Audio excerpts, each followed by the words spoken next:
Hey guys, tonight we are diving headfirst or perhaps nose first into a world where your morning breath might just have been the least of your olfactory concerns. We're off to ancient Egypt, a land of majestic pyramids, powerful pharaohs, and, as we'll gently uncover, some rather potent aromas. Forget your minty fresh toothpaste and designer air fresheners.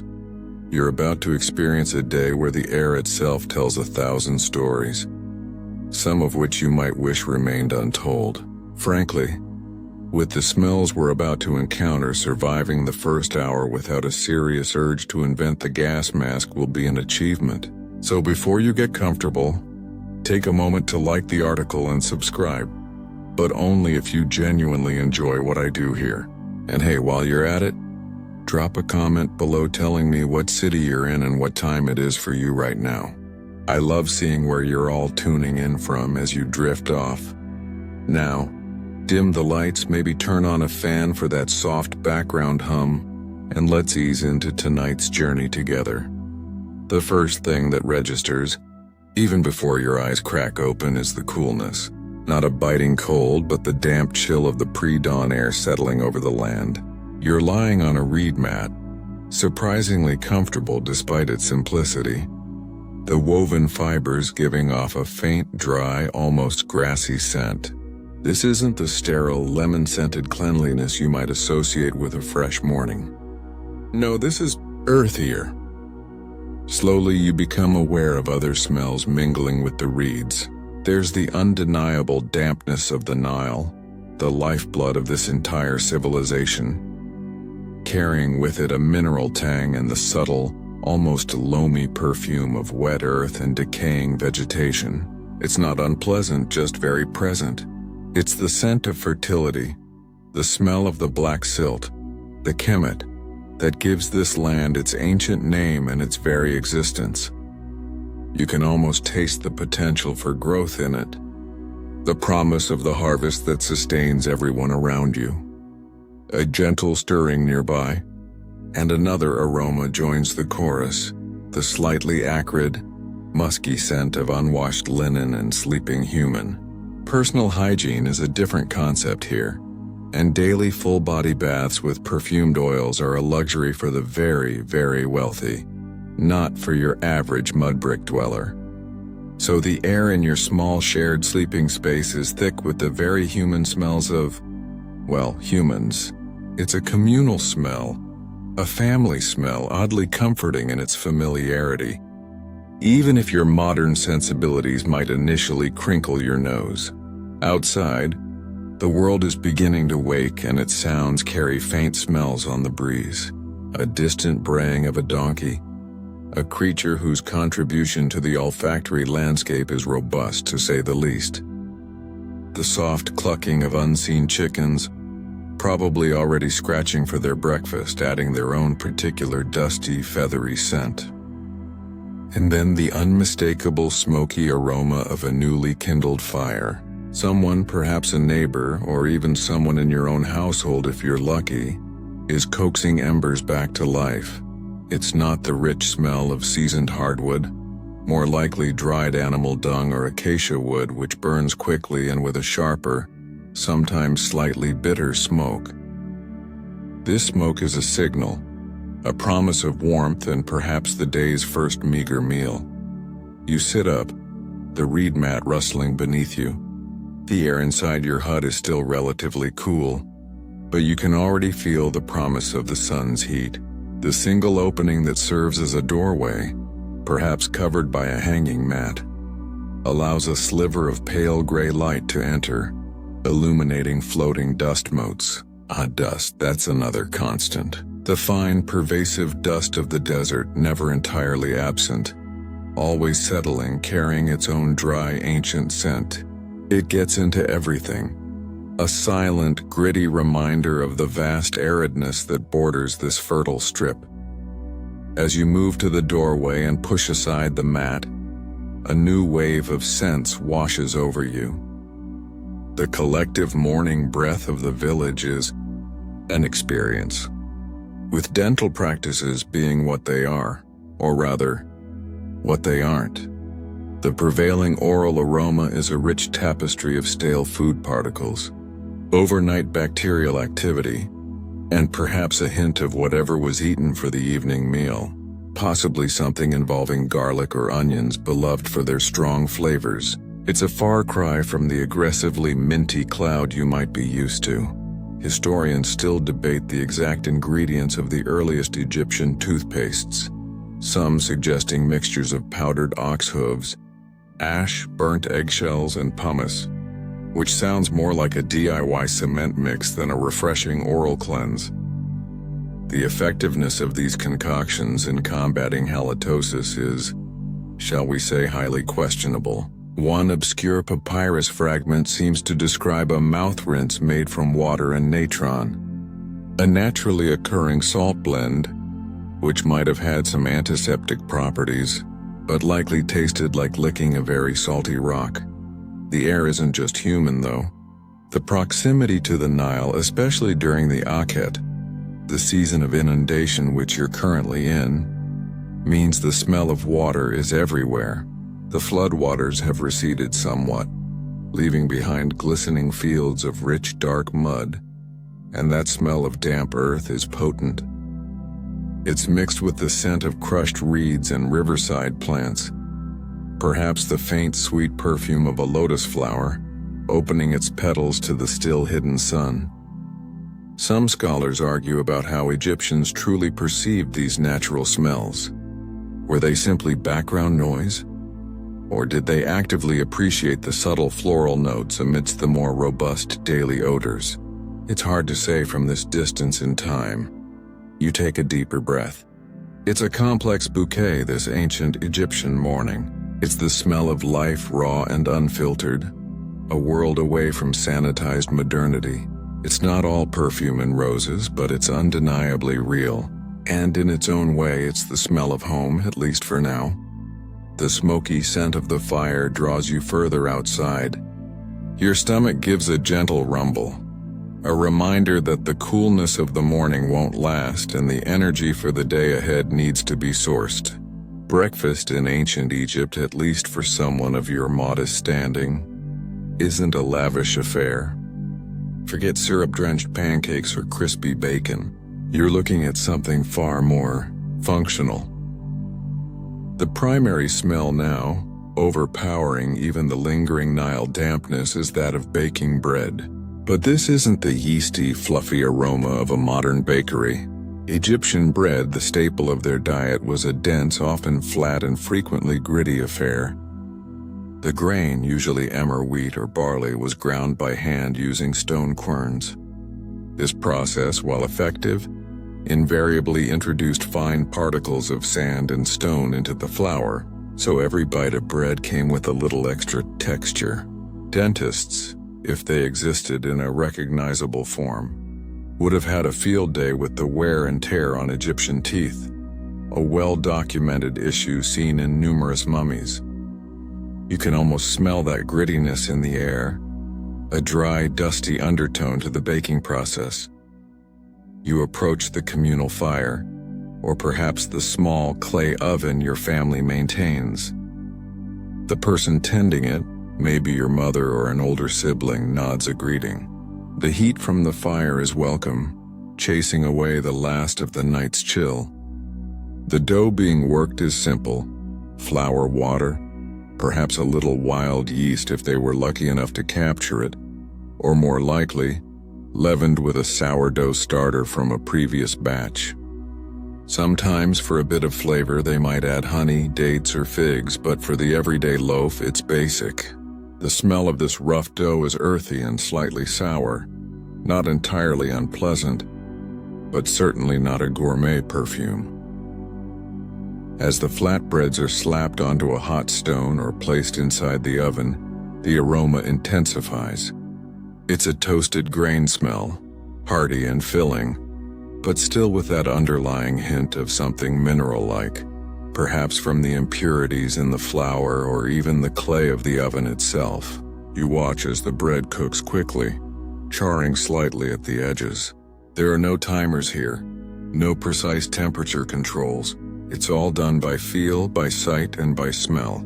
A slight misjudgment and you get a bread that's either still doughy in the middle or burnt to a crisp. Both outcomes common. Alongside the bread, there might be a small bowl of something else. Perhaps some rehydrated dried fish, its pungent, salty smell cutting through the bread aroma. Fish from the Nile were plentiful, and drying them was a common preservation method. The smell of dried fish rehydrating is an acquired taste, let's say. It's strong, fishy, obviously, and not something you'd associate with a delicate breakfast. Or maybe it's a handful of dates, their sticky sweetness a welcome counterpoint to the plain bread. The scent of ripe dates is rich and almost caramel. And to drink? Water, of course, drawn from the Nile or a nearby canal. It wouldn't have been crystal clear or chlorinated. It would taste of the river, of minerals, of life. But more commonly, especially for adults, there was beer. Egyptian beer, or henket, was a thick, nutritious, and low-alcohol beverage, more like a fermented gruel than the fizzy lagers of today. It was made from barley or emmer wheat, often with bread crumbled into the brew to aid fermentation. The smell of this beer being prepared or poured would be yeasty, slightly sour, and a bit fruity, depending on what, if any, flavorings were added, like dates or honey. It wasn't a drink for intoxication at breakfast, but a vital source of calories and hydration. Historians are still piecing together the exact brewing methods and regional variations, with some evidence suggesting specific beers were made for religious festivals versus daily consumption. The debate continues on just how thick this beer truly was. Some imagine it almost spoonable, while others think it was more liquid. So, your breakfast is served. A piece of warm, gritty bread, perhaps a few dates, and a cup of watery, slightly sour beer. As you eat, the smells combine. The rough texture of the bread in your mouth, the occasional crunch of sand. You try to ignore it, it's just part of life. The sweetness of the dates, the slightly tangy beer. The overall olfactory experience is robust, a little dusty, and very, very ancient. It's the smell of sustenance, not indulgence. You chew slowly, carefully. The state of dental health means that vigorous chewing of hard, gritty bread could lead to chipped teeth or worse. The common Egyptian diet, rich in carbohydrates and abrasive particles, led to widespread dental attrition, abscesses, and tooth loss. The bad breath we're exploring? This breakfast is a significant contributor. Tiny food particles, especially from the coarse bread, would easily get trapped between teeth, providing a feast for bacteria. Without effective brushing or flossing, those bacteria would happily multiply, producing the volatile sulfur compounds that are the hallmark of halitosis. So, as you finish your simple meal, the lingering scent in your mouth is already setting the stage for the day's characteristic aroma. It's a foundation of stale bread and fermentation, a scent as Egyptian as the pyramids themselves. You take one last swig of beer, the slightly sour taste a familiar finish. The sun is climbing higher now, and the day's work awaits. With breakfast, such as it was, settled in your stomach, the sounds and smells of the village fully coming alive now guide your next movements. For most ancient Egyptians, the day meant labor. Whether you're a farmer heading to the fields, a craftsman in a workshop, or a laborer on one of the monumental building projects, your day is going to involve sweat, effort, and a whole lot of dust. Let's imagine you're heading towards a construction site. Perhaps a new temple is being built or a tomb for a local noble. The air changes as you get closer. The general domestic smells of baking bread and animal dung fires begin to recede, replaced by the sharper, more industrial sense of human exertion and raw materials. The most pervasive smell is that of stone dust. Limestone, the most common building material for many structures, is being quarried, cut, and dressed. The rhythmic thwack of copper chisels against stone, the grating sound of dolerite balls being used to pound and shape harder granite. These actions release fine, pale dust into the air. It's a dry, chalky smell that coats your nostrils and the back of your throat. You can see it hanging in the air, a hazy cloud under the increasingly bright sun. Workers emerge from this haze looking like ghosts, their dark skin powdered white. This stone dust isn't just an olfactory nuisance. It was a serious health hazard. Silicosis, a lung disease caused by inhaling silica dust from stone, was likely rampant among stonemasons and quarry workers. Their lungs would have been gradually painfully scarred. Historians and paleopathologists examining Egyptian mummies have found evidence of lung damage consistent with prolonged dust exposure. While the ancient Egyptians were skilled physicians for their time, they wouldn't have understood the link between the dust and the debilitating coughs and shortness of breath that afflicted these workers. Then there's the smell of mud. Not the fertile Nile mud, but the coarser mud being mixed with straw to make bricks. Mud brick was the primary building material for homes, palaces, and even some temple enclosures. You see men, and sometimes children, treading barefoot in shallow pits, mixing water, clay-rich soil, and chopped straw with their feet. The smell is earthy, damp, and a little bit like a freshly plowed field after a rain shower, but with an added vegetal note from the decomposing straw. The straw wasn't just a binder. Its organic acids helped to make the clay more plastic.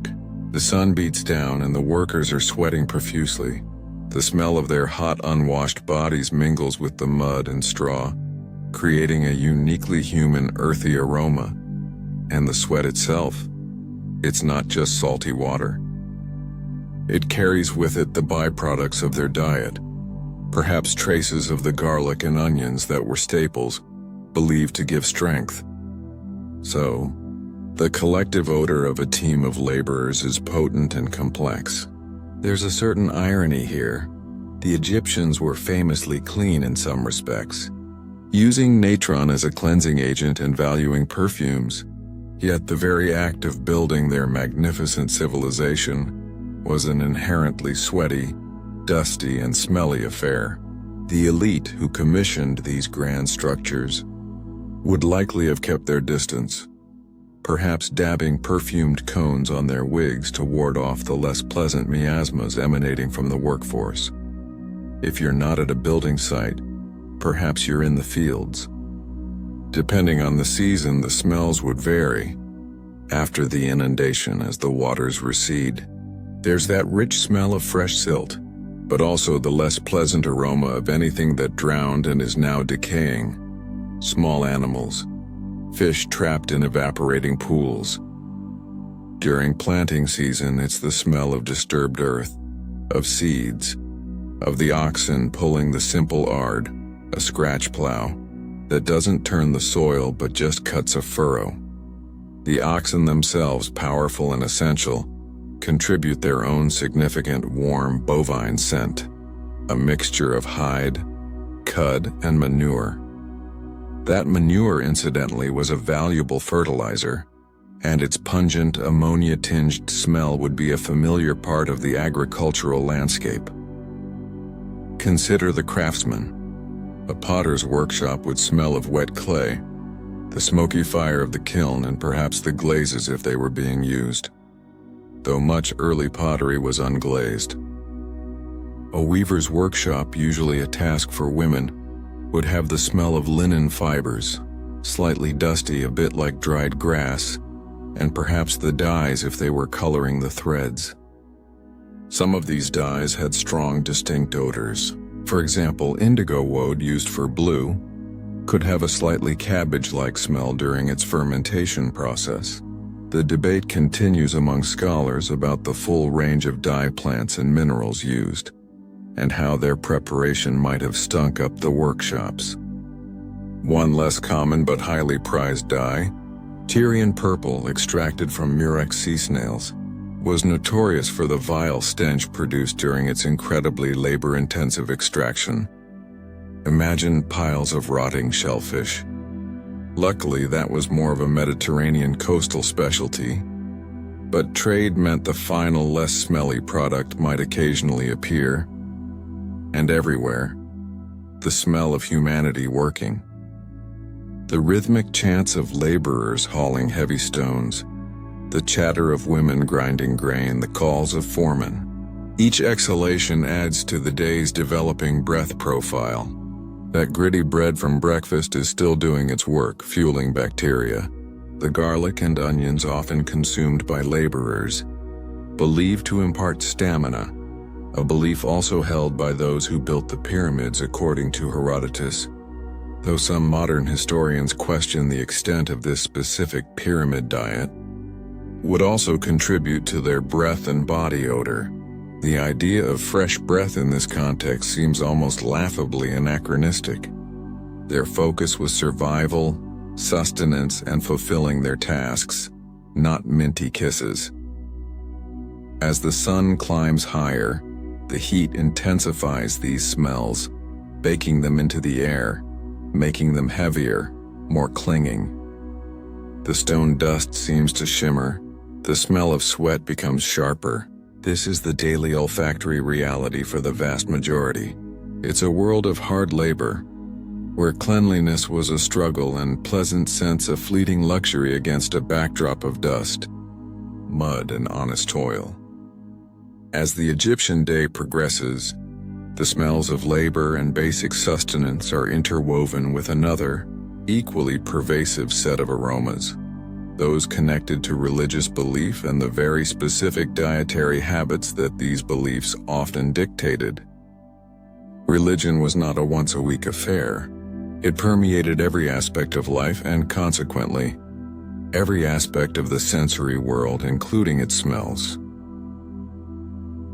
Your attention might be drawn towards a local temple, even a small one. Even from a distance, you might catch the scent of incense. Kaifi, the most famous Egyptian temple incense, was a complex blend of many ingredients, perhaps 16 or more, according to some recipes painstakingly reconstructed from temple wall inscriptions.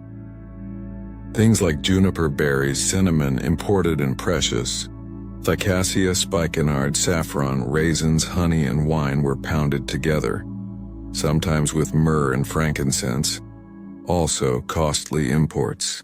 The process of making kaifi was itself a ritual, often accompanied by the reading of sacred texts.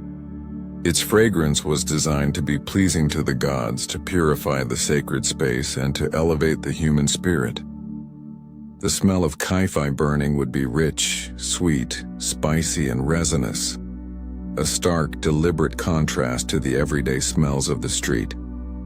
It was a scent meant to transport you, to signify the presence of the divine. However, accessing the inner sanctums where the most fragrant incense burned was a privilege reserved for priests and pharaohs. For the common person, religious observance often involved more earthly offerings and smells.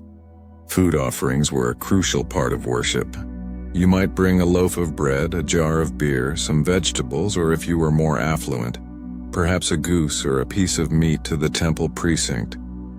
These offerings laid before statues of the gods wouldn't remain there indefinitely. After the gods had psychically partaken of their essence, a concept debated by Egyptologists, did they believe the gods literally ate, or just absorbed the offering's spirit? The food was often reverted to the temple staff, who would then consume it or redistribute it. So temple courtyards could smell of fresh produce, baked goods, and also potentially of food that was beginning to turn, especially in the heat. Then there's the matter of animal sacrifice.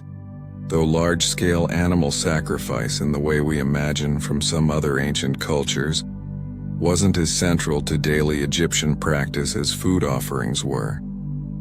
However, for certain festivals or specific rituals, animals like oxen, goats, or fowl were indeed sacrificed.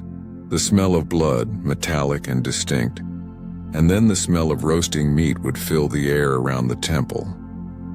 This wasn't your backyard barbecue aroma. This was sacred smoke carrying the offering up to the gods. The fat sputtering, the meat charring. These were smells meant to appease and honor. Dietary laws, often linked to specific deities or priesthoods, also played a role in the background sense of life. For example, priests serving certain gods were forbidden to eat fish, which was seen as unclean in some contexts, despite being a staple for the general populace. This distinction created a subtle olfactory divide. If you were near a priest's dwelling, you'd be less likely to smell drying or cooking fish. The exact nature and extent of these dietary taboos are still subjects of scholarly discussion, as different cults had different rules, and these rules could change over time. Some texts suggest a taboo against pork for certain groups or at certain times, though archaeological evidence shows pigs were certainly raised and eaten. Garlic and onions, as we've touched on, were ubiquitous. They were cheap, flavorful, and believed to have health-giving properties. Herodotus famously claimed that the pyramid builders were fed enormous quantities of radishes, onions, and garlic, with the cost inscribed on the pyramid itself, a claim modern scholars view with some skepticism. Though the vegetables were undeniably common, the pervasive smell of garlic and onions on someone's breath, and even exuding from their pores after a day of labor in the sun, would have been a completely normal part of the social scentscape. It wasn't considered bad breath in the way we might judge it today. It was just the smell of someone who had eaten. In a society where strong flavors were prized to liven up a relatively bland diet, these alliums were culinary heroes. And what about the guts part? Well, food preparation, especially of animals, was not a sanitized, shrink-wrapped affair. If a family was preparing a goose or a fish, the process of gutting and cleaning it would happen right there, in or near the home. The smell of offal, of fish guts, of blood would be a temporary but pungent addition to the local aroma. There were no plastic bags for disposal. Waste was often thrown into the street or onto a refuse heap, attracting flies and contributing to the general miasma. The speed of decomposition in the Egyptian heat meant these smells didn't linger forever in one spot, but they were constantly being renewed. Even medical practices, which were often intertwined with magic and religion, had their olfactory components. Certain ingredients in remedies were chosen as much for their symbolic meaning or pungent smell, thought to drive out evil spirits or disease-causing demons, as for any actual medicinal property. A poultice might contain honey, antibacterial and sweet-smelling, but also something less fragrant like crocodile dung, believed to have potent magical properties. Imagine the scent of a sick person being treated with such a concoction. So, the air you're breathing isn't just filled with the smells of work and food, but also with the invisible tendrils of faith, ritual, and the very real, very visceral processes of life and sustenance that were tied to pleasing the gods and adhering to their rules. It's a world where the sacred and the smelly weren't necessarily opposed, but often existed side by side, sometimes even mingling in the same offering dish. Despite the robust and often challenging olfactory landscape of daily life, ancient Egyptians were, somewhat paradoxically, obsessed with smelling good. They adored perfumes, scented oils, and cosmetics. This wasn't just vanity. It was deeply connected to concepts of cleanliness, divinity, status, and even health. But their pursuit of pleasant fragrances was a constant battle against the pungent realities of their environment and their own bodies. Imagine you're lucky enough to witness someone of higher status preparing for their day, or perhaps for a festival. The air around them would be a cloud of carefully curated scents. Perfumes known as magit or unguent weren't alcohol-based sprays like modern ones. They were oil-based, made by infusing fats like animal fat or moringa oil with aromatic plant materials, flowers, resins, herbs, and spices. Popular floral scents included lotus, both blue and white, lily, and perhaps jasmine, though identifying the exact botanical sources for some perfume ingredients from ancient texts is tricky and a topic of ongoing research by archaeobotanists. The process of creating these perfumes was complex. Flowers might be steeped in oil, or their scent extracted using a method similar to enfleurage, where petals are pressed into fat. Resins like myrrh and frankincense, imported at great expense from lands like Punt, likely modern-day Eritrea or Somalia, were ground and blended in. These resins had a warm, balsamic, slightly woody, and deeply spiritual aroma, highly prized for both sacred and personal use. The smell of a wealthy Egyptian's chambers might be heavy with these luxurious, exotic scents, a deliberate statement of their ability to afford such imported treasures. They didn't just dab perfume behind their ears. Scented oils were rubbed all over the body, moisturizing the skin against the dry desert air and leaving a lingering fragrance. Cones of scented fat or wax were sometimes worn on the head, on top of wigs during banquets and festivals. The idea was that as the cone slowly melted in the heat of the room or from body heat, it would release its fragrance, anointing the hair and shoulders with perfumed oil. Can you imagine the sensation? A slow trickle of fragrant grease running down your wig. It sounds messy, and historians still debate exactly how these cones functioned and how widespread their use was, with some arguing the depictions are symbolic rather than literal. The visual evidence from tomb paintings is compelling, but the practicalities are a bit mind-boggling. Cosmetics, too, were often scented. Kohl, the black eye paint famously used by Egyptians of all genders, was made from galena, lead sulfide, or stibnite, mixed with oil or fat, and sometimes soot. While its primary purpose was to protect the eyes from the sun's glare and ward off flies, and perhaps the evil eye, the oils used could be perfumed. Green eye paint made from malachite was also popular. The scent of these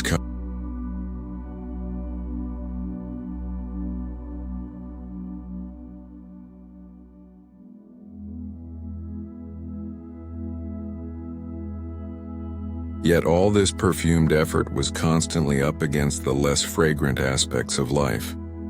Consider the source of some of these fragrant materials. While lotus and lily might be locally sourced, the most prized resins were imported via long, arduous trade routes. The journey itself would have been smelly. Think sweaty traders, pack animals, and the general odor of travel. And then there's the reality of bodily functions. Even the wealthiest Egyptian couldn't entirely escape the basic human smells. While they might bathe more frequently, perhaps even daily, using natron, a natural soda ash, as a cleanser and then anointing themselves with perfumed oils, these were masking agents, not eliminators of underlying odors in the way modern antibacterial soaps work. The natron would have had a drying, slightly alkaline smell.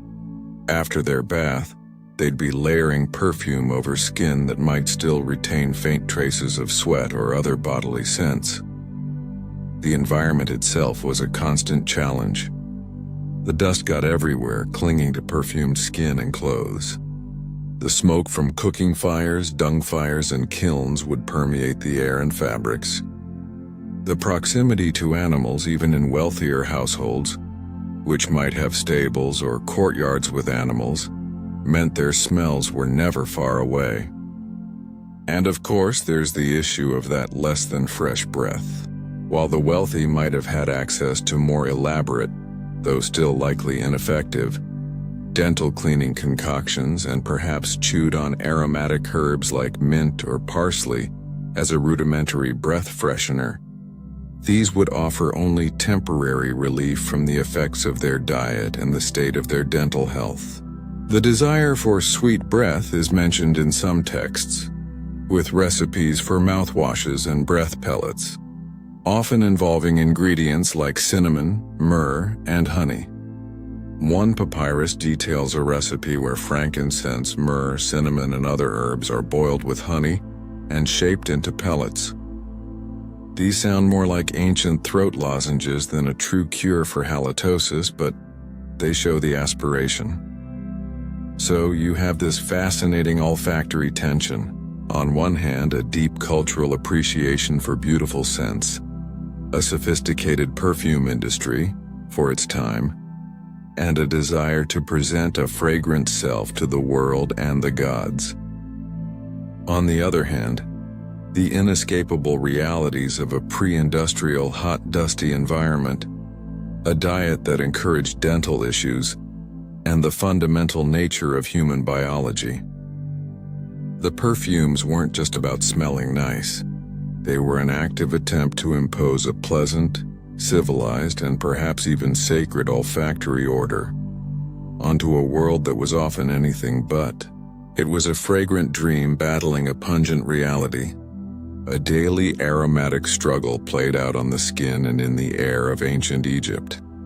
Now, let's really lean into one of the primary culprits behind that distinctive ancient Egyptian breath, the almost complete absence of what you and I would recognize as effective dental care.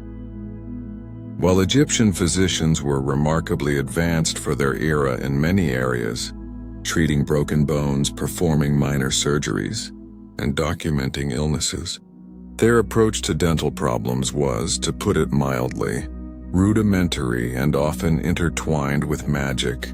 Imagine you've got a toothache, a throbbing, persistent pain that makes eating that gritty bread an agony. You wouldn't be scheduling an appointment with a specialist who has a reclining chair and a set of sterile high-speed drills. Your first port of call might be a local priest or a magician, as toothache was often attributed to a toothworm, a malevolent entity gnawing away at your tooth. This belief in a toothworm wasn't unique to Egypt. It was a common explanation for dental woes across many ancient cultures. The cure might involve incantations, amulets, or applying a poultice containing specific herbs, some perhaps with mild analgesic properties, others purely symbolic, to drive the worm out. The smell of these magical remedies, perhaps a pungent herbal concoction or even something less appealing if animal products were involved, would add another layer to your personal scent profile. Actual physical interventions were rare and usually a last resort. There's some evidence from mummies of teeth being extracted, but this would have been a brutal process, likely done with basic tools, no anesthetic, and a high risk of infection. Imagine the scene. You're in excruciating pain. Someone is prying at your tooth with a copper or bronze probe, the smell of blood and fear filling the small space. It's not a pleasant thought. There are isolated cases of what appear to be rudimentary dental prosthetics, loose teeth wired together with gold or silver wire, but these were exceptionally rare, likely only available to the super elite, and their functionality is debated by scholars. Were they practical for chewing or more for cosmetic purposes or to keep teeth in place for the afterlife? The main issue, as we've touched upon, was the diet. That coarse stone-ground flour wasn't just a minor inconvenience. It was a relentless abrasive. Year after year, meal after meal, the sand and grit wore down the enamel, exposing the softer dentin underneath. This is called dental attrition, and it's visibly evident on the teeth of countless Egyptian mummies. Once the enamel was gone, teeth were much more susceptible to decay, cracking, and infection. Add to this the carbohydrate-rich nature of their diet, bread, beer dates, honey, which provided ample food for oral bacteria, and you have a perfect storm for dental disaster. So what did they do for daily hygiene? As mentioned, some papyri describe recipes for tooth powders or mouth rinses. Ingredients included things like powdered ox hooves, myrrh, burnt eggshells, pumice, and natron. You might chew on a twig from a specific plant, the frayed end acting as a primitive brush, a practice still seen in some parts of the world today. Miswak. Some plants do have antiseptic properties, so this might have offered a tiny bit of benefit, or at least a fresher smelling breath for a short while if the plant was aromatic, like mint. Honey, often found in these remedies, is interesting, because while it's sugary, unadulterated raw honey also has some antibacterial properties. However, any benefit would likely be offset by the sugar content if left on the teeth. The efficacy of these ancient oral hygiene practices in actually preventing cavities or gum disease was almost certainly negligible. The smell associated with widespread dental problems is distinctive. Gum disease, periodontitis, would have been rampant. This involves inflammation and infection of the gums, leading to bleeding, pus formation, and eventually tooth loss. The smell of infected gums is foul, a sort of metallic, sulfurous, decaying odor.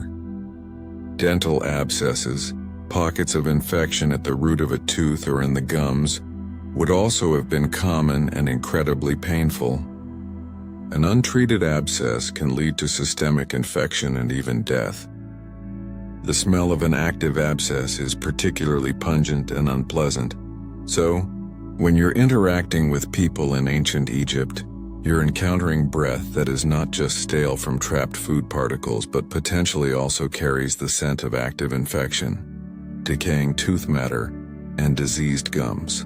It's a far cry from the neutral or minty breath we strive for. What's fascinating is that this was likely so common, so pervasive, that it was simply the norm. It wouldn't have been a cause for social ostracism in the same way severe halitosis might be today, because almost everyone would have been in a similar boat. Bad breath becomes a relative term when the baseline is already quite aromatic. There's even a theory, though it's still debated by Egyptologists, that some of the elaborate headdresses and wide collars worn by the elite might have served in part as a way to create a bit of personal space and olfactory distance during close conversations. Imagine a noble, heavily perfumed, wearing a wide, flower-laden collar, subtly keeping a less fragrant interlocutor at a slight arm's length. It's an intriguing idea, though likely not the primary purpose of such attire. The lack of effective dental care also had implications for overall health. Chronic dental infections can be a drain on the immune system and a source of inflammation that affects other parts of the body. So while your ancient Egyptian acquaintance might be complaining about a toothache, their bad breath is a symptom of a much larger, more systemic issue that plagued this ancient population. It's a silent testament to the daily grind, quite literally, of their diet on their teeth, and the limits of their medical knowledge in addressing this fundamental aspect of health.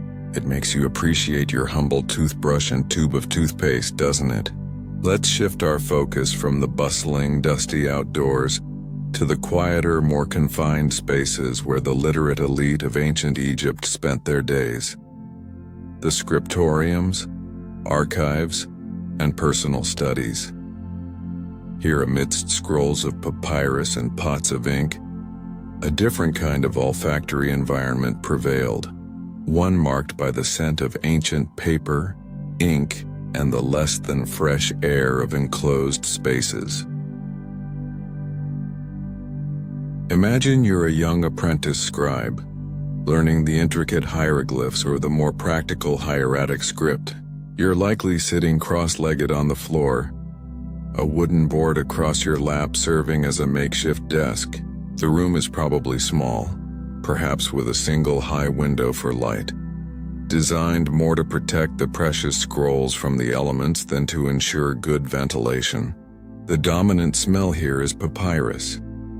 Papyrus, the ancient world's premier writing material, was made from the tall reed of the same name that grew abundantly in the Nile marshes. The process of making it was ingenious. The stalk was peeled, its pith sliced into thin strips. These strips laid in crisscross layers, moistened, and then pressed and hammered together. The plant's natural gummy sap acted as an adhesive. Once dried and polished smooth with a stone or shell, it formed a durable, flexible sheet. Freshly made papyrus would have had a faint, slightly sweet vegetal smell, a bit like damp reeds or freshly cut grass, but the scrolls you're working with or surrounded by are likely old. Aged papyrus develops a different aroma, dry, a little dusty, sometimes with a faint, almost vanilla-like note from the lignans in the plant fibers slowly breaking down over time. It's the classic old book smell, but its ancient Egyptian precursor. If a scroll has been stored in damp conditions, it might also carry a musty, slightly mildewy scent, a constant threat in a land with seasonal inundation. Then there's the ink. Egyptian ink was typically made from carbon black, soot from lamps or fires, mixed with a binder, usually gum arabic, resin from the acacia tree, and water. The smell of this ink being prepared or used would be subtle, a faint smokiness from the carbon, perhaps a slightly sweet, resinous note from the gum arabic. Red ink, used for headings or emphasis, was made from ochre, a natural iron oxide pigment, which would have an earthy, mineral smell.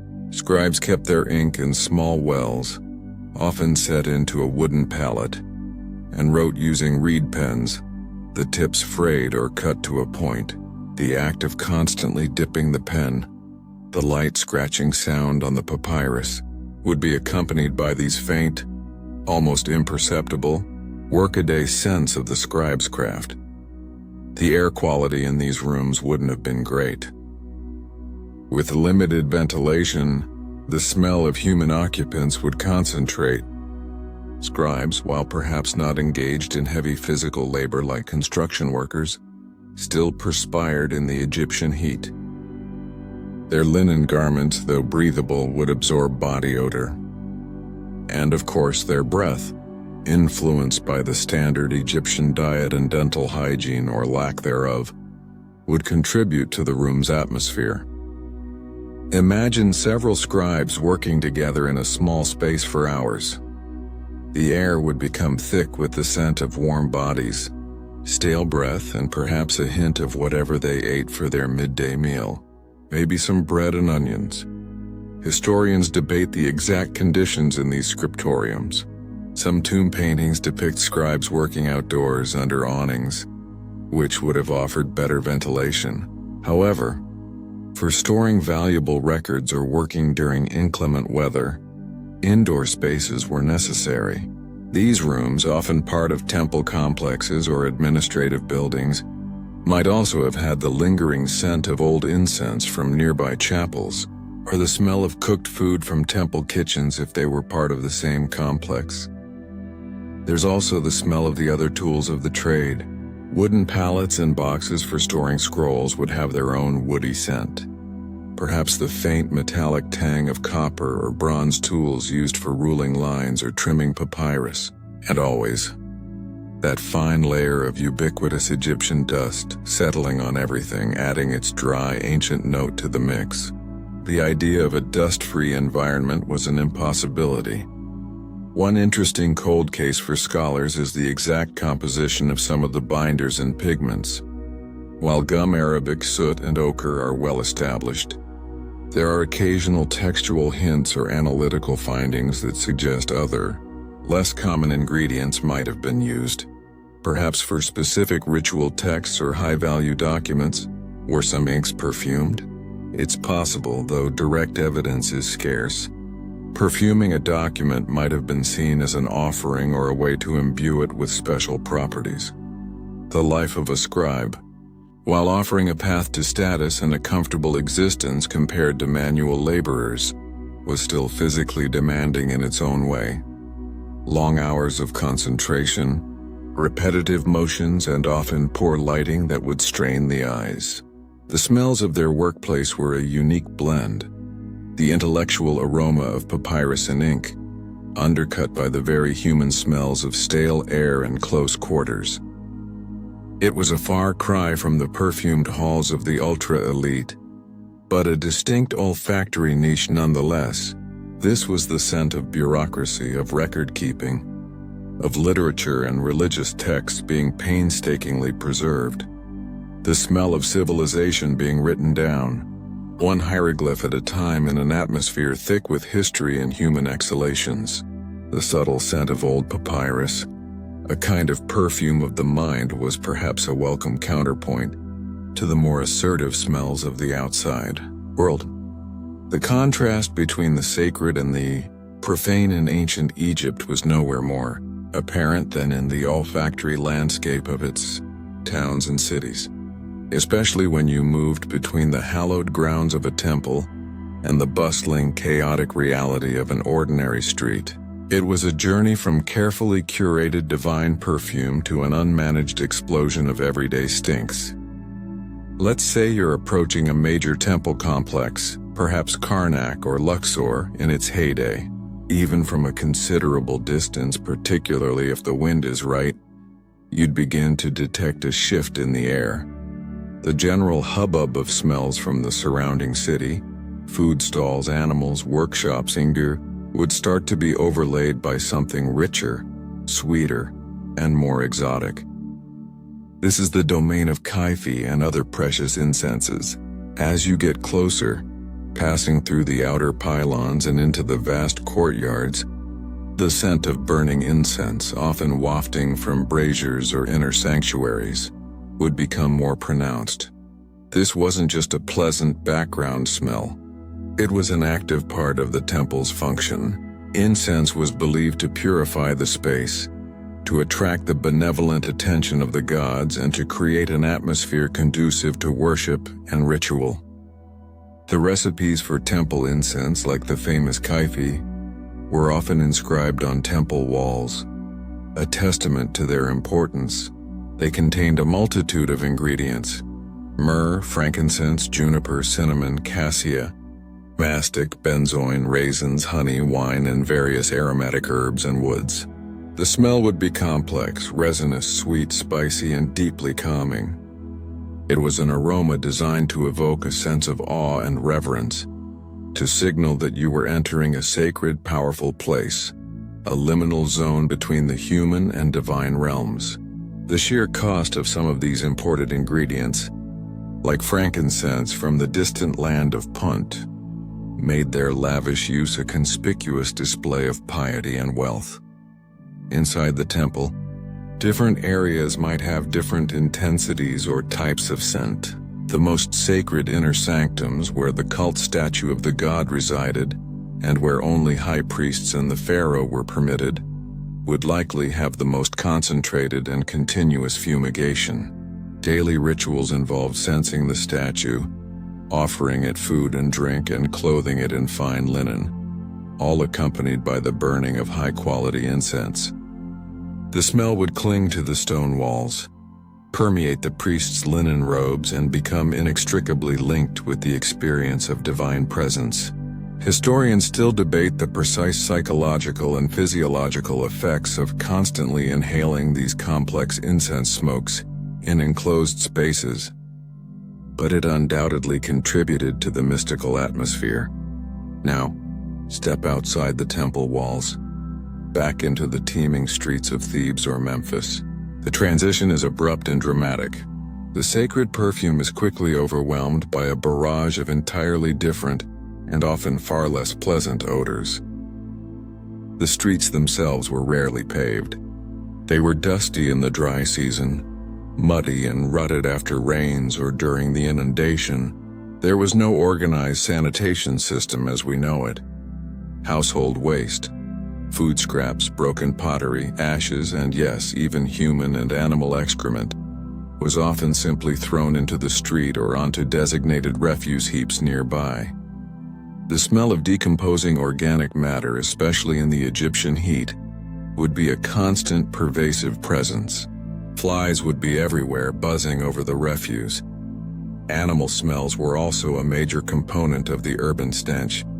Donkeys, the primary beasts of burden, would pass through the streets leaving their droppings. Goats, sheep, and fowl were often kept in household courtyards, their smells contributing to the local miasma. Tanneries, if located within the city precincts, though often relegated to the outskirts due to their particularly noxious odors, would release the acrid smell of animal hides being treated with lime and other chemicals, plus the smell of decaying flesh. The process of dyeing fabrics, especially with certain natural dyes, could also produce strong, sometimes unpleasant, chemical or vegetal smells. Food preparation was another major source of street smells. Small cook shops or vendors might be roasting fish or fowl. The smell of cooking oil, often sesame or moringa, and charring food mixing with the wood smoke from their fires. Bakeries would release the scent of baking bread, but as we know, this often came with a gritty, dusty undertone. Stalls selling dried fish would have their characteristic pungent aroma.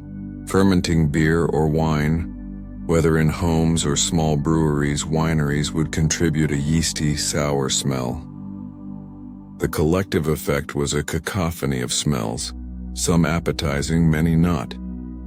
This stark contrast between the temple's perfumed air and the street's raw stench wasn't accidental.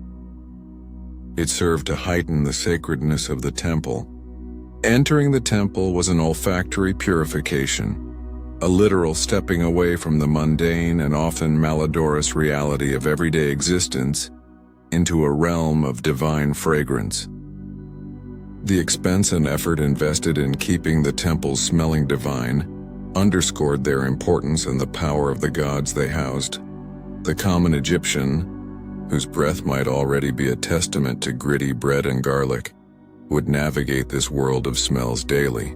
Their own personal aroma, perhaps lightly scented with a more affordable local oil if they could obtain it, would be a minor note in this urban symphony of smells. They might carry the dust of the street on their clothes, the scent of their occupation, and then if they visited a temple courtyard for a festival, a faint trace of the sacred incense might cling to them for a while, a temporary fragrant blessing before they plunged back into the robust reality of the city's atmosphere. The ancient Egyptians lived in a world of dramatic olfactory contrasts, where the divine and the disgusting were often just a few steps in a world of smells. And let's dive into one of the most vibrant, chaotic, and olfactorily overwhelming places in any ancient Egyptian town, the marketplace.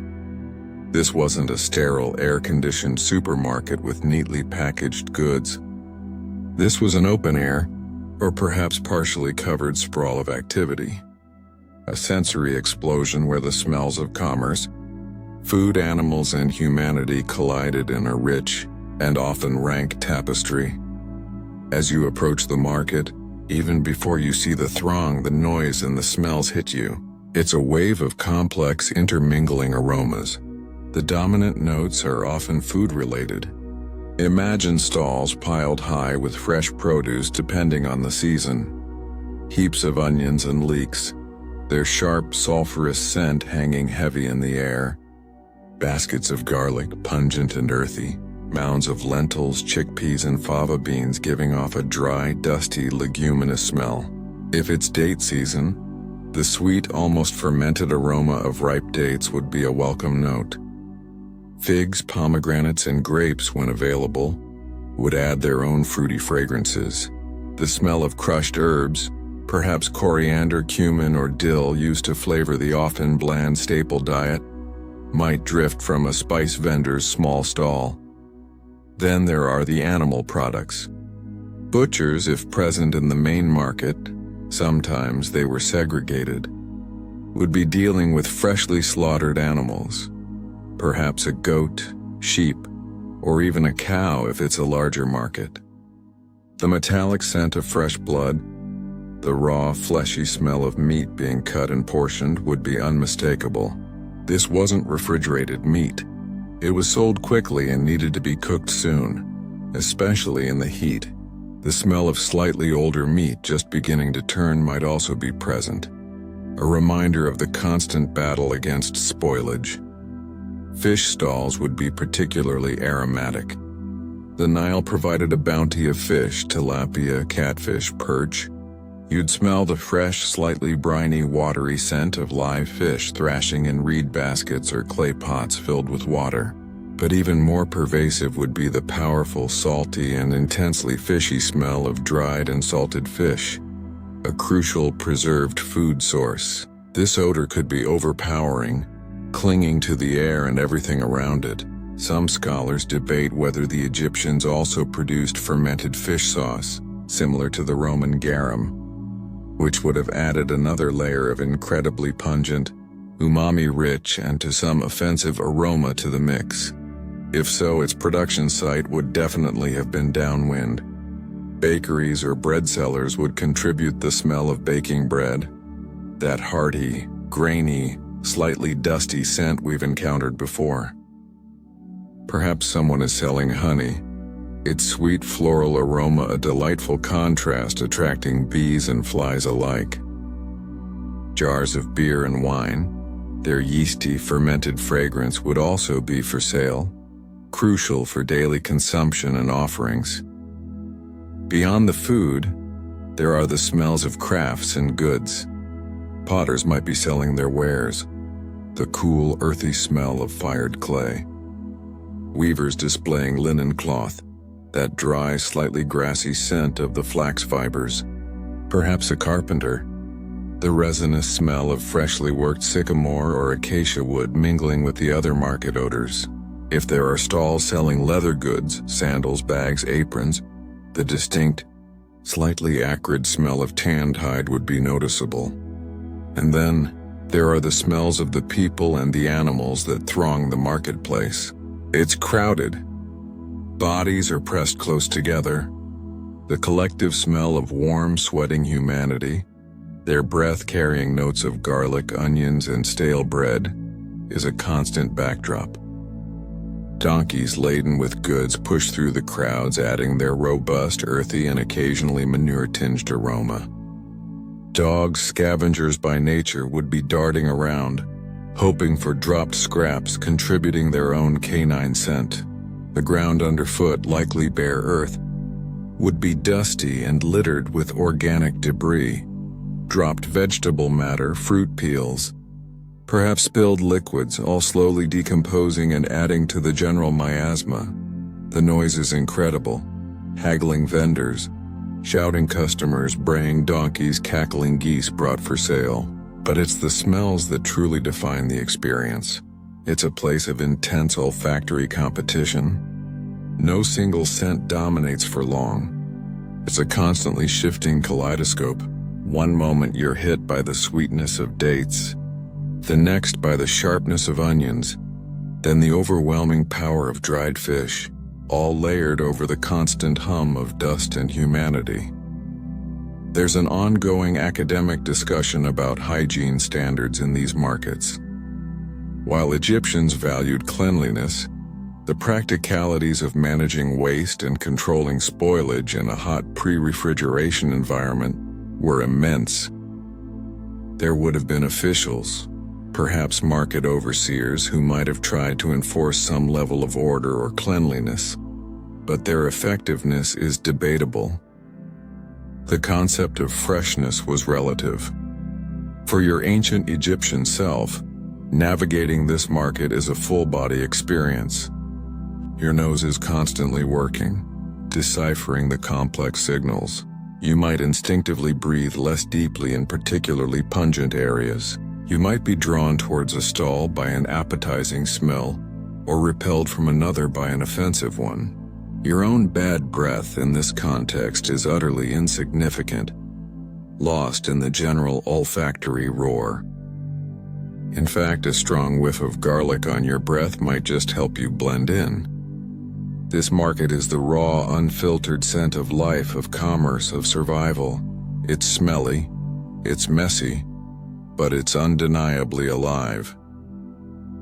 Let's step away from the market's delightful chaos and into the more subdued, though often equally aromatic world of ancient Egyptian medicine. If you fell ill or suffered an injury, your journey to recovery would involve a fascinating and sometimes fragrant or frankly, foul-smelling array of treatments that blended practical observation with a healthy dose of magic and a pharmacopoeia drawn straight from nature's pantry, and occasionally its less savory corners.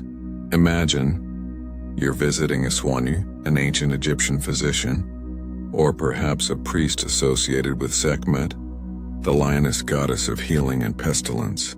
Their clinic might be a room in a temple, a private dwelling, or even just a designated space. The air here wouldn't smell of antiseptic wipes and sterile gauze.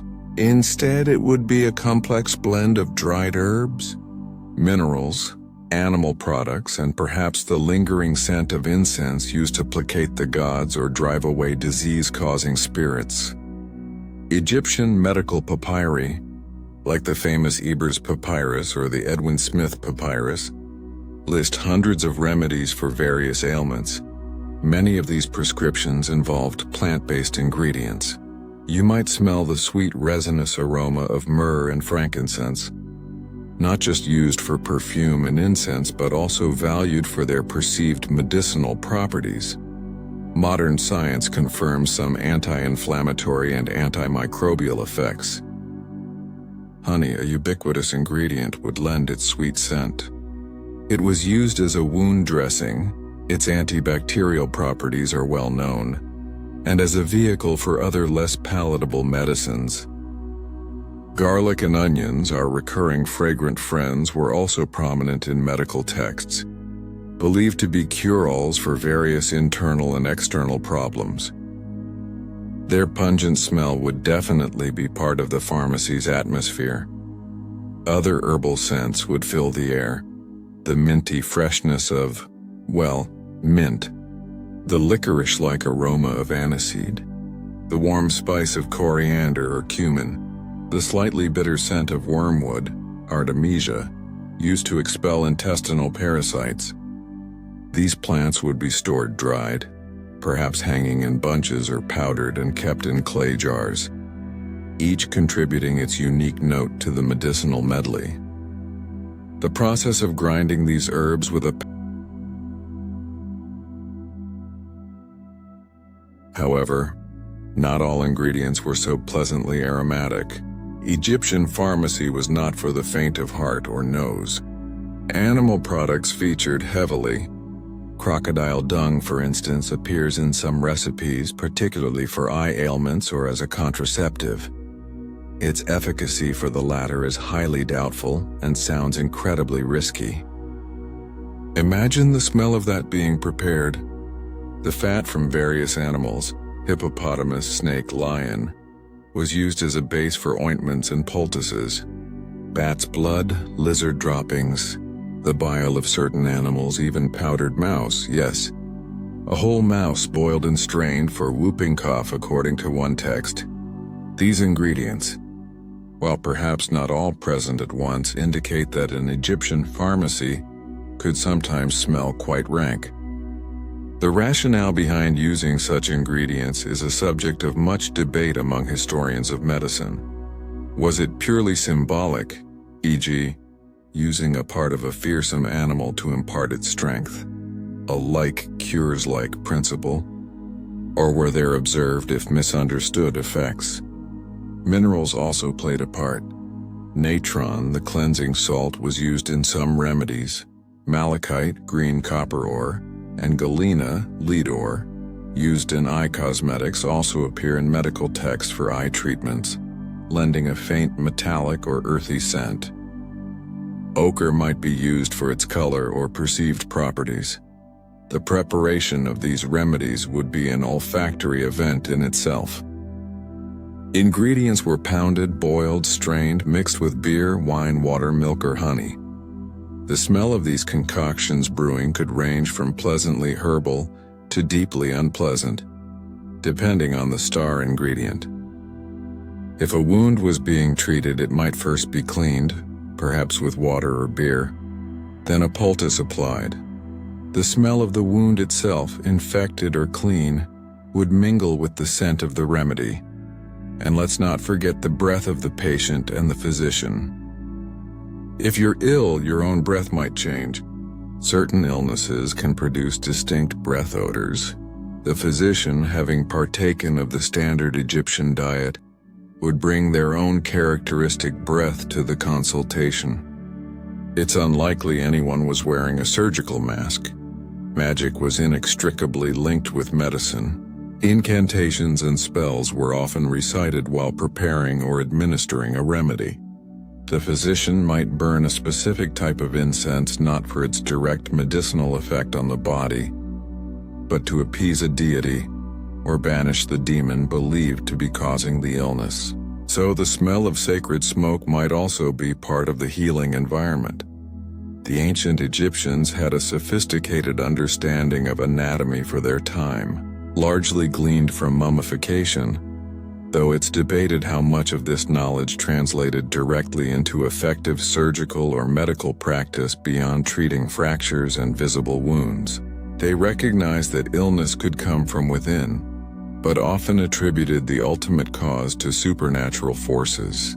Their pharmacy, therefore, was designed to treat both the physical symptoms and the underlying spiritual imbalance. The very smell of a potent, perhaps even slightly disgusting, remedy might have had a powerful placebo effect, convincing the patient that something strong was being done to combat their ailment. So, if you were seeking a cure in ancient Egypt, you'd be stepping into a world where the air was thick with the smells of nature's pharmacy, the good, the bad, and the truly bizarre. It was a testament to their ingenuity, their close observation of the natural world, and their enduring belief that the gods and a well-chosen, if smelly poultice, could bring relief.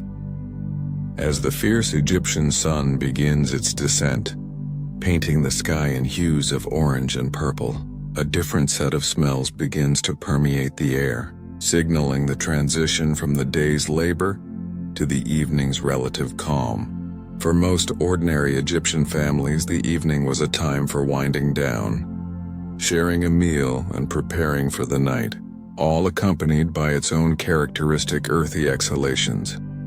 The most prominent smell as dusk settles is often that of cooking fires being rekindled or stoked. The main meal of the day for many was eaten in the evening, after the work was done and the heat had subsided. The scent of wood smoke, or more commonly, the sharper, slightly acrid smoke from dried animal dung fires, would drift from courtyards and through the narrow village lanes. This smoke wasn't just a byproduct, it also helped to keep biting insects at bay, a welcome relief.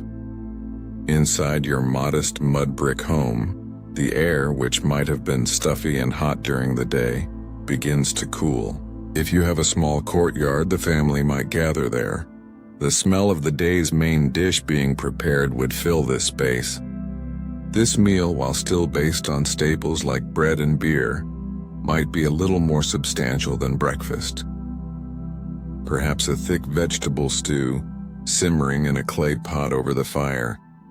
The aroma of lentils, onions, garlic, leeks, and perhaps some fava beans or chickpeas, seasoned with a pinch of coriander or cumin, would be hearty and inviting. The smell of these simmering vegetables, softened and releasing their savory notes, would be a comforting end to a long day.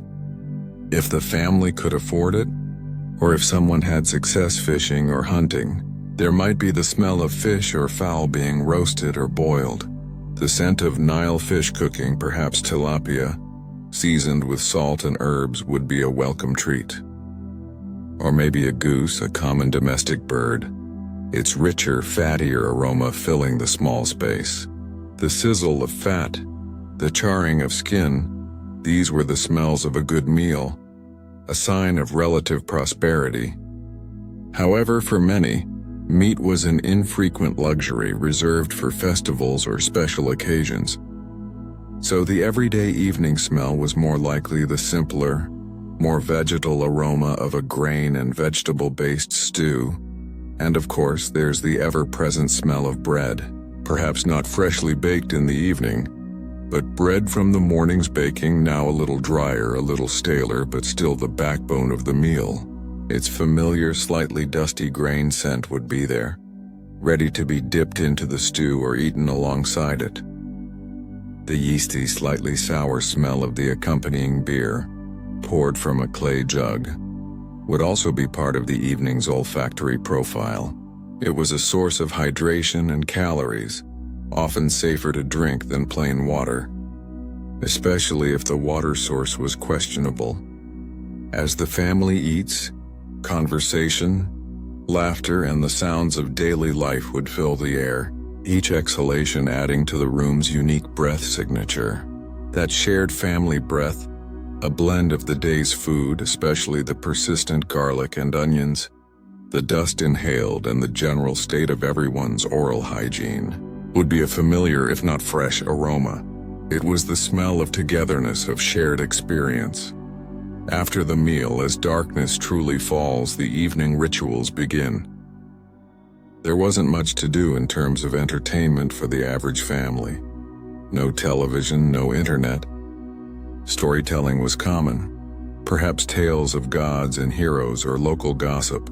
The only light would come from the dying embers of the cooking fire or small flickering oil lamps. These lamps typically burned sesame oil, castor oil, or perhaps animal fat. The smell of this burning oil, a slightly greasy, sometimes smoky scent, depending on the purity of the oil, would be the dominant aroma of the later evening. It wasn't a bright, clean light, but a dim, flickering glow that cast long shadows, and its smell was an integral part of the nighttime atmosphere. Personal hygiene before bed, such as it was, wouldn't involve a long hot shower, perhaps a quick rinse of the hands and face with water from a jar. The concept of changing into specific pajamas didn't exist for most. People often slept in their daily linen undergarments or a simple tunic. The smell of unwashed linen, body odor from the day's exertions, and the general human scent would cling to these garments and to the reed sleeping mats. Some scholars speculate that aromatic herbs might have been scattered on sleeping mats or in rooms to repel insects, or simply to make the sleeping environment more pleasant. Though direct evidence for widespread practice among commoners is limited, the wealthy, of course, had more options for perfuming their bedchambers. The latrine situation, even in the evening, contributed to the ambient smells. Most common homes didn't have elaborate bathrooms. A designated corner in the courtyard, or a simple pit latrine some distance away, was the norm. The smell of human waste, though perhaps less potent in the cool of the evening than in the midday sun, was still an inescapable part of the sensory environment, especially in densely populated village areas.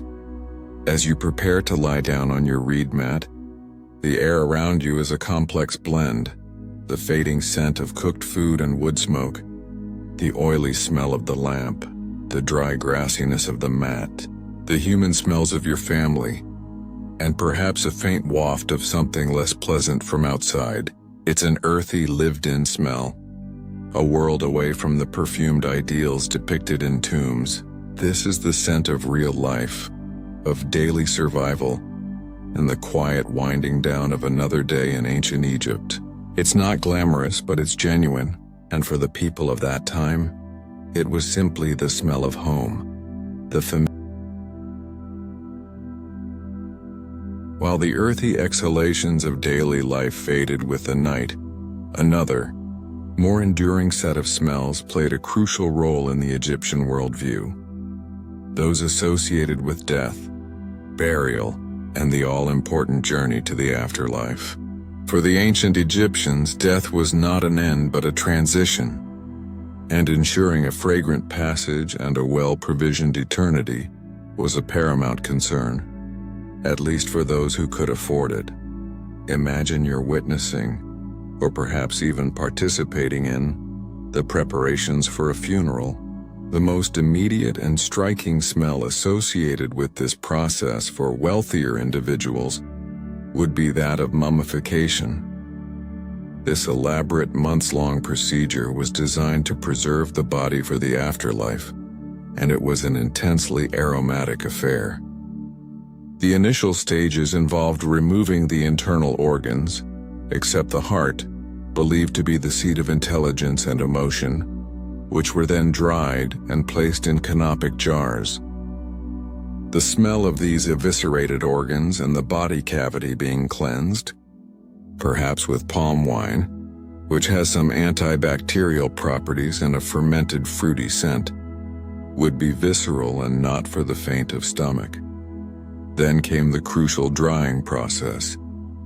The body was packed in natron, that naturally occurring salt mixture we've encountered before, for 40 days or more. Natron is highly desiccating. The smell of a room filled with large quantities of natron would be dry, alkaline, and perhaps a little like a salt flat. As the body dehydrated, the smells of decomposition would be significantly arrested, but the process itself would have its own unique, somewhat chemical aroma. Once dried, the body was cleansed again, often anointed with a lavish array of expensive oils and resins. This is where the really good smells came in: myrrh, frankincense, cedarwood oil, cassia, cinnamon. These precious imported substances, known for their beautiful fragrances and preservative qualities, were rubbed into the skin and packed into the body cavities. The smell would be intensely perfumed, a deliberate attempt to make the deceased divine, to transform the scent of mortality into the fragrance of godliness. Scholars are still analyzing residues from mummies to identify the exact composition of these anointing oils, and it's clear that vast quantities of valuable aromatics were expended. The wrapping of the body in hundreds of yards of linen bandages would also involve aromatic resins, either sprinkled between the layers or used to coat the linen. Each layer would trap these sacred perfumes, creating a fragrant cocoon for the deceased. Food offerings were a vital part of the funeral and the ongoing sustenance of the deceased in the afterlife. Tombs were often equipped with offering chapels where relatives could bring food and drink for the kai, life force or spirit, of the departed.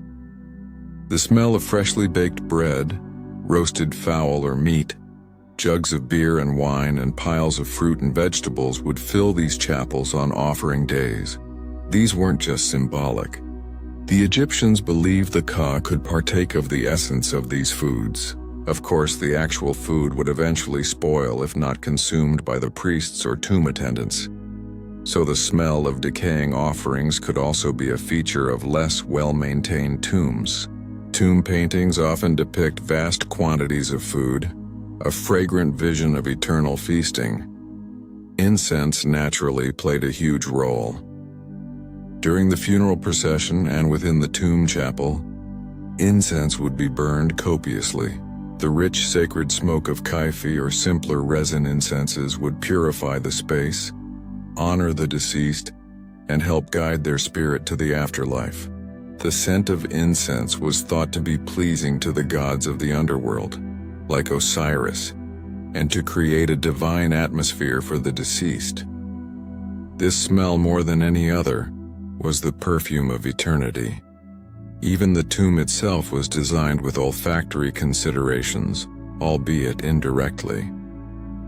The materials used, stone, wood for coffins, would have their own subtle scents. The sealed environment of a tomb, if undisturbed, could preserve smells for millennia. When Howard Carter first breached Tutankhamun's tomb, he famously reported smelling a faint, spicy, resinous aroma, a ghostly echo of the perfumes and incenses sealed within over 3,000 years earlier. This persistence of ancient smells is a powerful testament to their importance. The bad breath of the living, a consequence of diet and dental hygiene, stood in stark contrast to the perfumed ideal sought for the dead. It's as if the Egyptians were trying to correct in death the olfactory imperfections of life. While your earthly breath might be redolent of garlic and gritty bread, your mummified breath, so to speak, was intended to be a divine fragrance of myrrh and cedar. The irony is that the very diet that contributed to bad breath in life also caused the dental wear and abscesses that are so clearly visible in mummies, providing archaeologists with crucial information, even if it wasn't the scent they were hoping for in the afterlife. The effort and expense poured into ensuring a fragrant afterlife highlight how deeply sensory experiences, particularly smell, were woven into Egyptian cosmology. It wasn't enough to just preserve the body. It had to be made sweet-smelling, divine, acceptable to the gods. The ongoing debate among Egyptologists concerns the extent to which these practices were followed by the general population versus the elite. While full mummification and lavish offerings were beyond the means of most, simpler forms of preservation and modest offerings were likely common, each with their own, perhaps humbler, associated smells. The scent of a cherished few dates, a small loaf of bread, a prayer whispered on a wisp of locally sourced incense. The ambition for a pleasant afterlife, however fragrant, was universal. While ancient Egyptian society was governed by a complex system of laws and social norms, often attributed to the divine order of Ma'at, truth, balance, justice, how these rules intersected with the world of smells, particularly those considered offensive or indicative of transgression, is a more subtle and less documented area. There weren't specific laws against bad breath, as we might imagine, but the olfactory landscape certainly played a role in social interactions, status, and perhaps even the administration of justice. Imagine you're in a local court, perhaps presided over by a village elder or a low-ranking official. These weren't grand wood-paneled courtrooms. It might be an open space, a temple gateway, or a simple room in an administrative building.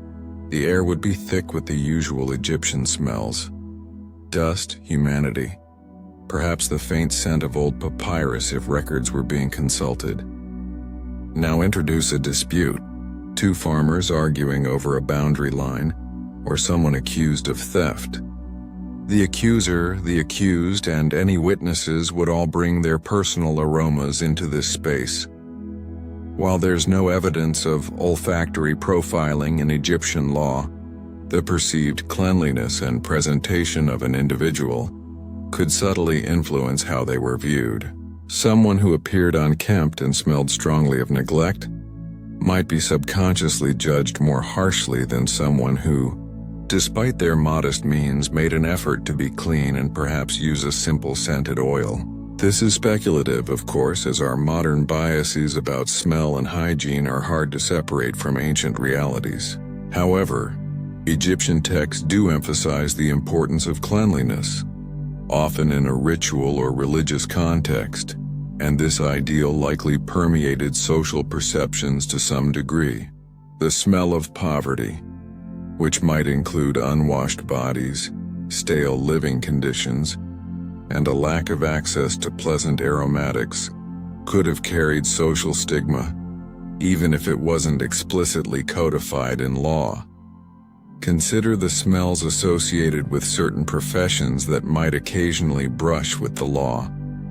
A tanner whose work involved pungent chemicals and decaying hides would carry an unmistakable aroma. If a tanner was involved in a dispute, would their occupational scent work against them, marking them as someone from a smelly and therefore perhaps less reputable trade? It's hard to say definitively, but some professions were certainly considered less desirable than others, and smell might have been a contributing factor. Historians debate the social standing of various craftsmen, and while skill was respected, the daily olfactory environment of their work could have played an unconscious role in public perception. What about crimes that inherently involved strong or unusual smells? Arson, for example. The smell of smoke, burnt wood, and charred belongings is distinctive and alarming. Witnesses might describe not just what they saw, but what they smelled, helping to identify the nature of the crime or even the materials used by an arsonist. Theft of valuable unguents or incense from a temple or a wealthy home would be a serious offense. The thief might try to use or sell these items, and their sudden acquisition of a powerful, expensive perfume could be a giveaway, a fragrant piece of evidence. Imagine someone known for their modest means suddenly reeking of high-quality hi-fi. It would certainly raise suspicions. There's also the intriguing area of medical jurisprudence, however rudimentary. If someone died under suspicious circumstances, a physician, SW&W, might be called to examine the body. While their understanding of forensic science was minimal by our standards, they were keen observers. Could unusual smells on or around the body have been noted? Perhaps the scent of a known poison, though identifying poisons by smell is notoriously unreliable and dangerous.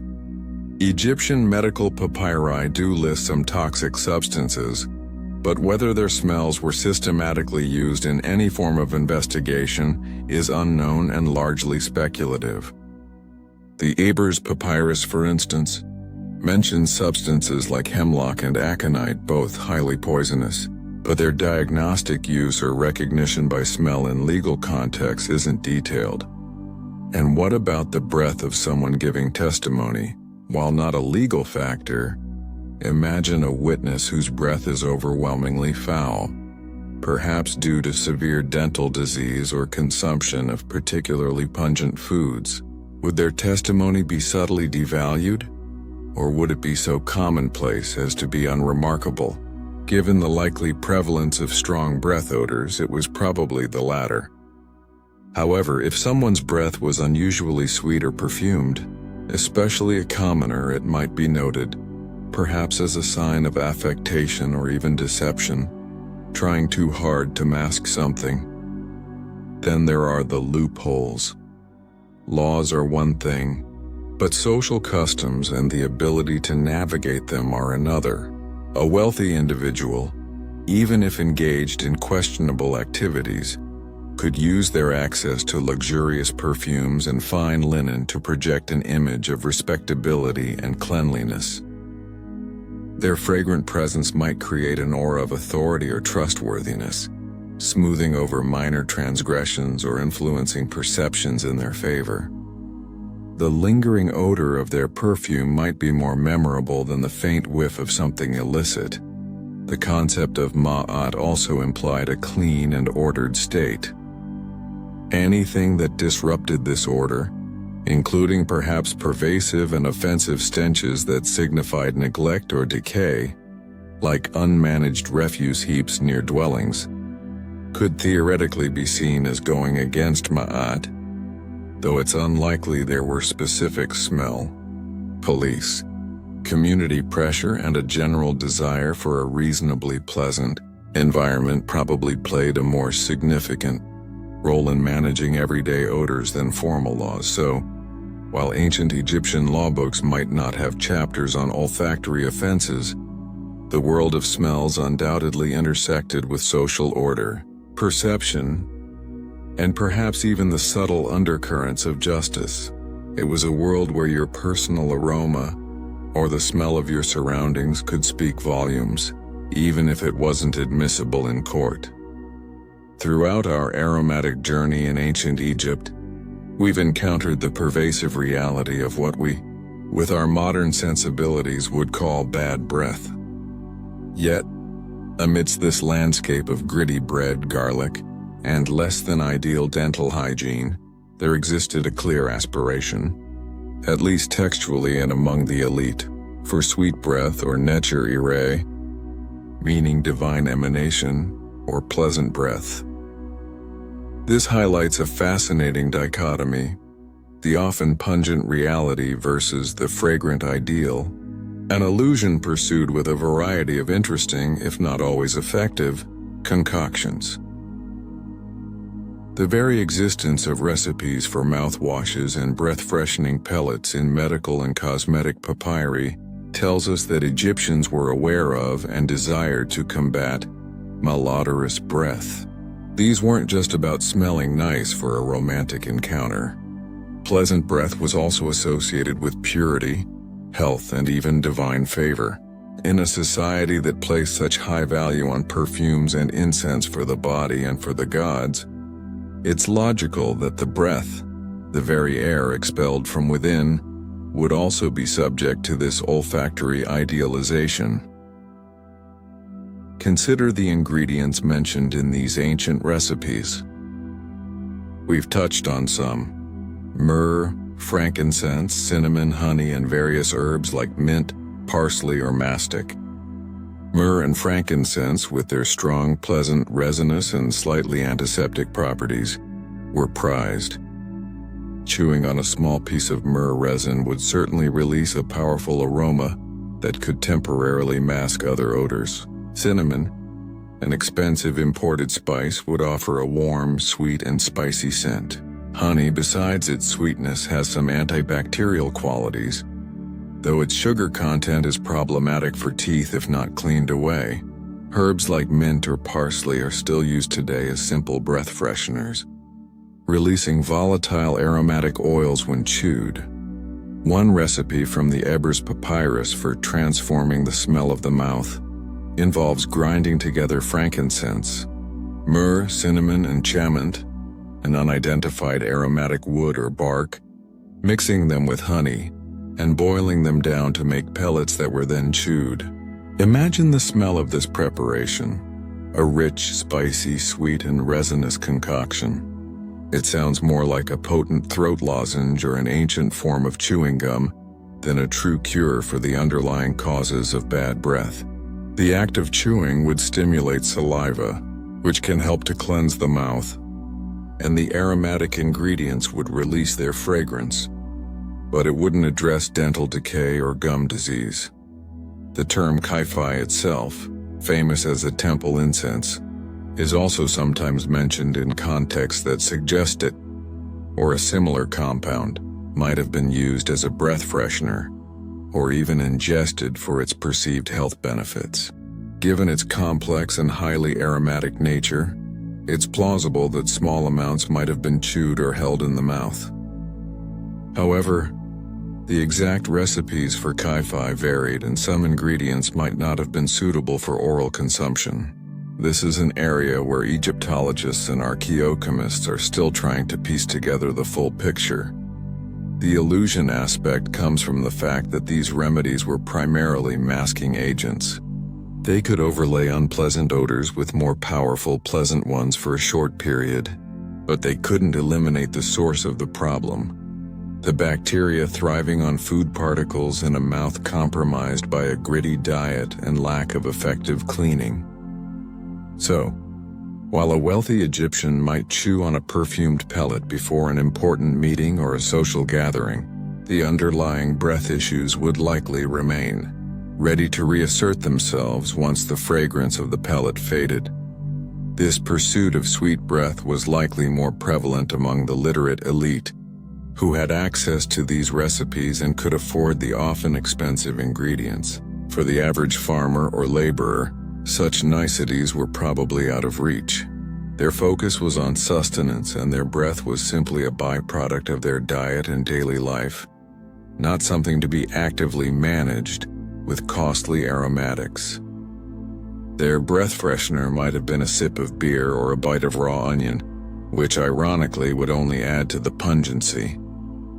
There's also a symbolic dimension. Offering pleasant breath could be seen as a sign of respect, purity, and refinement. In depictions of romantic encounters or divine interactions in tomb paintings and literature, there's often an emphasis on the pleasant sensory aspects, including fragrance.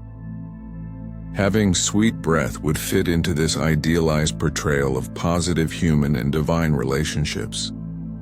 Perhaps the act of using a breath freshener was as much about the ritual and the intention, striving for purity and pleasantness, as it was about the actual olfactory outcome. The very desire for sweet breath in a context where the baseline was likely quite strong tells us something important about Egyptian aesthetics and their sensory world. They weren't oblivious to these smells. They simply had different cultural norms and different tools for dealing with them. Their definition of bad versus acceptable breath would have been calibrated differently from ours. A hint of garlic might have been perfectly normal, even desirable as a sign of a good meal, while the scent of active decay from a dental abscess might have been considered truly offensive, perhaps even a sign of divine displeasure or indwelling sickness. So, the sweet breath of the ancient Egyptians was often more of an aspirational fragrance than a consistent reality. It was a fragrant veneer, a temporary olfactory illusion created with ingenuity and expensive ingredients, highlighting their enduring fascination with the power of pleasant smells to transform, purify, and elevate even the very air they exhaled. It's a reminder that even in a world of pungent realities, the dream of as our long olfactorily rich day in ancient Egypt finally draws to a close, the energy of the land begins to shift. The sun has long since vanished below the western horizon, and the deep, velvety darkness of the desert night envelopes everything. The air, now significantly cooler, carries a different set of scents, many of them fading echoes of the day, others unique to the stillness of the night. The most noticeable change is the dampness. As the temperature drops, the moisture from the Nile, always present, seems to condense and intensify. The smell of wet earth, of riverside vegetation, of the river itself, that mineral tang mixed with the scent of reeds and lotus, becomes more pronounced. If you're near the fields, especially after the inundation or during irrigation, the aroma of damp soil is almost palpable, a cool, fertile perfume that speaks of life and sustenance. It's a clean, elemental smell, washing away some of the day's dust and grime. The clamor of human activity has largely subsided. The cooking fires have died down to embers, their smoky scent now a faint, lingering trace in the air rather than an active presence. The smells of the evening meal, the garlic, the onions, the stewed vegetables have mostly dissipated, though a faint, ghostly aroma might still cling to the inside of dwellings or drift from refuse heaps where scraps were discarded. The sounds of the night are accompanied by their own subtle smells. The chirping of crickets, the croaking of frogs in the marshes and canals. These creatures are part of the nocturnal ecosystem, and while they don't have a strong scent themselves, their presence evokes the damp, fertile environment they inhabit. Perhaps you hear the distant hoot of an owl or the yelp of a jackal in the desert beyond the cultivated lands. The desert itself has a nighttime smell, cool, dry, mineral, almost sterile compared to the rich scents of the Nile Valley. A faint breeze might carry this clean, arid scent into the villages. Inside your home, the air is still. The oily smell of the lamp, if it's still burning, is perhaps the most dominant indoor scent. A slightly greasy, smoky note in the darkness. If the lamp has been extinguished, then the primary smells are those of the dwelling itself. The dry, slightly grassy scent of reed mats, the earthy smell of the mud brick walls, and the very human scent of sleeping bodies. In the close confines of a shared sleeping space, the collective breath of your family, now softer, slower in sleep, would create a familiar, if not exactly fresh atmosphere. That day-long accumulation of food particles, bacteria, and whatever else was consumed is now gently, rhythmically exhaled into the night air. It's the unconscious scent of slumber, the grand perfumes of the elite, the sacred incense of the temples. These are largely absent from the common person's nighttime experience, unless they live very close to a major temple complex where rituals might continue into the night, or if a festival is underway. For most, the night is a return to simpler, more elemental smells. One smell that might become more noticeable in the quiet of the night is that of any stored goods. Grain kept in clay bins might give off a faint, dry, dusty aroma. Dried fish, even if covered, might release a subtle salty tang. Dates or other dried fruit stored away could contribute a faint sweetness to the air. These are the smells of provision, of sustenance held in reserve. There's an ongoing scholarly discussion about how Egyptians perceived the night. For some, it was a time of danger, when malevolent spirits might roam. For others, it was a time for dreams, which were often seen as messages from the gods. Did these beliefs have olfactory associations? Perhaps certain smells were thought to ward off evil spirits at night, or to encourage pleasant dreams. Some texts mention fumigating a house with specific herbs to protect it, and the lingering scent of this protective incense might have been a comforting nighttime aroma. The bad breath we've explored doesn't magically disappear at night. In fact, with reduced saliva flow during sleep, bacterial activity in the mouth can actually increase, leading to what we now call morning breath. So, as your ancient Egyptian self sleeps, those bacteria are still quietly at work, ensuring that the dawn will bring its own characteristic oral aroma. But for now, in the deep quiet of the night, individual breath is subsumed into the collective, gentle exhalations of a sleeping household, a sleeping village.